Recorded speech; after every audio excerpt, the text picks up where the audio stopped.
Peur de faire un mauvais choix, d'être jugé, informations contradictoires, difficulté à en parler sereinement à son entourage. Le choix de se faire vacciner ou non présente de nombreuses similitudes avec celui de changer de job voire de métier. Voyons comment, dans ces deux situations, utiliser notre peur au mieux, nous renseigner, déterminer les zones d'incertitude et prendre une décision au bon moment. Si vous souhaitez recevoir une notification lorsque je publie chaque semaine de bonnes pratiques sur le choix d'une voie professionnelle, cliquez sur le bouton s'abonner puis sur la cloche. Je suis Samuel Pilot, ex-consultant, reconverti chef de cœur et coach. J'ai aidé des dizaines de personnes à choisir une prochaine étape professionnelle qui leur correspond. Première bonne pratique, utilisez votre peur pour vous renseigner. La peur est souvent perçue comme une émotion néfaste. Elle nous empêcherait de décider rationnellement, elle serait la preuve d'un manque de courage, et j'entends même dire qu'elle serait le contraire de l'amour. Il y a une part de vrai dans ces idées. Elles ont aussi l'immense inconvénient de nous inviter à nous couper de nos peurs. Or, la peur remplit une fonction qui nous est vitale. Elle nous connecte à nos sens et à nos sources d'information. Elle nous donne l'énergie d'agir au mieux pour éviter un danger. Je me souviens par exemple de l'annonce par Emmanuel Macron du premier confinement. J'étais la tête légèrement en avant vers le poste de télévision, très attentif à l'écoute de chaque mot et de chaque information. Il s'agit là, d'après la chercheuse américaine Carla McLaren, d'une manifestation saine et modérée de la peur, qui n'est pas nécessairement désagréable, et qui nous donne une conscience accrue de notre environnement, pour pouvoir en tirer toutes les informations dont nous avons besoin. La peur du virus, comme la peur du vaccin, sont des manifestations émotionnelles légitimes, qui nous invitent à nous renseigner pour pouvoir prendre une décision aussi éclairée que possible au vu des données disponibles. De même, si vous avez peur d'effectuer un changement au niveau professionnel, c'est probablement en partie parce que vous ne disposez pas de suffisamment d'informations sur cette nouvelle étape. Écoutez votre peur, listez les questions que vous vous posez, et puis documentez-vous et rencontrez des professionnels du secteur. Si vous avez déjà utilisé votre peur pour vous renseigner et pour prendre ensuite une décision éclairée, je serais curieux de lire votre témoignage en commentaire. On va préciser tout de suite que cette chaîne n'a pas vocation à discuter du fond du sujet de la vaccination. Je vous laisse chercher d'autres espaces pour se faire au besoin.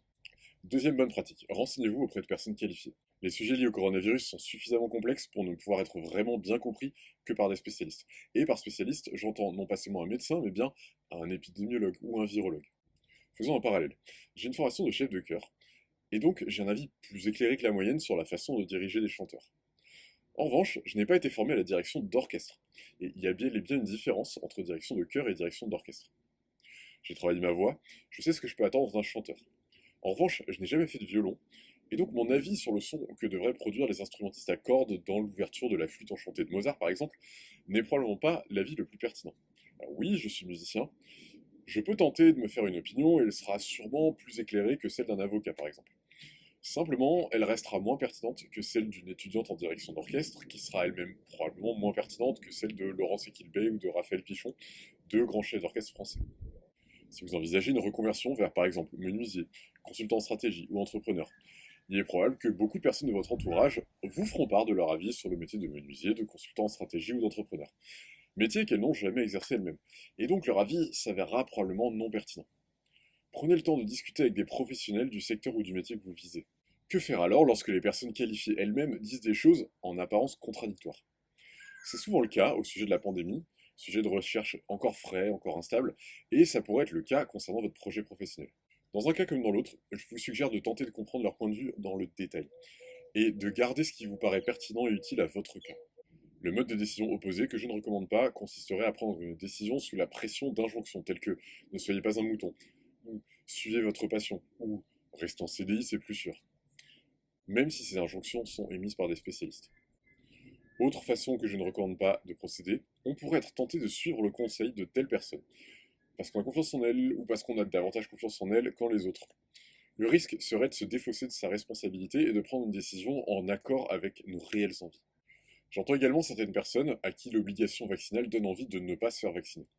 Alors à moins d'avoir authentiquement envie de mettre leur santé dans la balance d'une action militante en faveur des libertés, ces personnes réagissent aux paroles et décisions gouvernementales et législatives. Cette réaction a beau aller en sens inverse de l'intention de l'exécutif, elle n'en est pas moins influencée par celui-ci et elle n'est donc pas réellement libre. De même, si votre entourage vous poussait vers un métier qui vous correspond, il serait dommage de ne pas y aller par pur esprit de contradiction. Bonne pratique numéro 3. Mesurer puis accepter l'incertitude. La vaccination via la technologie ARN messager présente à ce jour des incertitudes. Vous ne disposez donc peut-être pas à ce jour de l'ensemble des données que vous souhaiteriez avoir. Il va donc s'agir pour vous de décider dans une situation d'incertitude, ou bien d'attendre. Nous verrons par la suite ce que cette attente implique. Si l'on fait confiance aux données globalement relayées par les autorités sanitaires et par les grands médias d'information, le vaccin a des effets secondaires à court terme, ils sont très rarement graves, et la technologie ARNM a été testée depuis des années sur des petits groupes de personnes. Aucune étude n'a apporté sur des groupes larges et sur une longue période temporelle. Il est donc effectivement pas possible d'exclure entièrement des effets à long terme. La probabilité m'en paraît faible. Dans l'autre plateau de la balance, une infection par la Covid a des effets secondaires qui sont plus fréquents, qui peuvent se prolonger durant des mois, notamment en ce qui concerne les séquelles d'un passage en réanimation. Et la contagiosité du variant Delta est telle qu'il me paraît peu probable d'y échapper si l'on vit régulièrement dans des situations sociales. Je suis personnellement en contact fréquent avec mes parents et avec une personne à comorbidité, et je compte bien reprendre en septembre mon activité de chef de cœur. Aussi, me faire vacciner me semble bien moins risqué pour moi comme pour mon entourage que de ne pas me faire vacciner. Pour décider de votre prochaine étape professionnelle, vous allez également avoir besoin de mesurer les incertitudes que vous ne pouvez pas réduire. Par exemple, quelle est la fourchette de revenus que je peux espérer? Si je lance un projet entrepreneurial, combien de temps est-ce que je peux tenir sans rentrer d'argent? Est-ce que je vais apprécier ce nouveau métier en l'exerçant tous les jours? Et si je n'en suis pas sûr, aurais-je une solution de repli, comme par exemple revenir dans mon ancien métier? Vous pouvez par exemple établir deux scénarios. Le scénario du meilleur. Vous adorez votre nouvelle voie professionnelle, vos rentrées financières sont telles qu'espérées. Et le scénario du pire.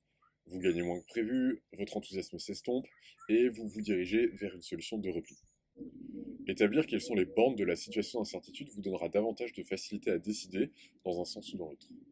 Bonne pratique numéro 4, prenez la décision au bon moment. J'écoutais hier un soignant d'un hôpital public marseillais qui disait que les services en charge de la Covid étaient remplis de patients et de patientes qui regrettent de ne pas s'être fait vacciner. Mon intention ici n'est pas de prendre parti pour ou contre la vaccination, et de montrer que l'absence de décision ou que le report ultérieur d'une décision ont des conséquences au même titre qu'une décision elle-même. Alors oui, se renseigner sur les vaccins et se lancer dans une démarche de choix d'une prochaine étape professionnelle prennent du temps. Il peut être tentant de reporter le moment de s'y mettre. Si vous souhaitez le reporter, je vous invite à vous poser cette simple question. À quel moment précis entamerez-vous la prise de décision?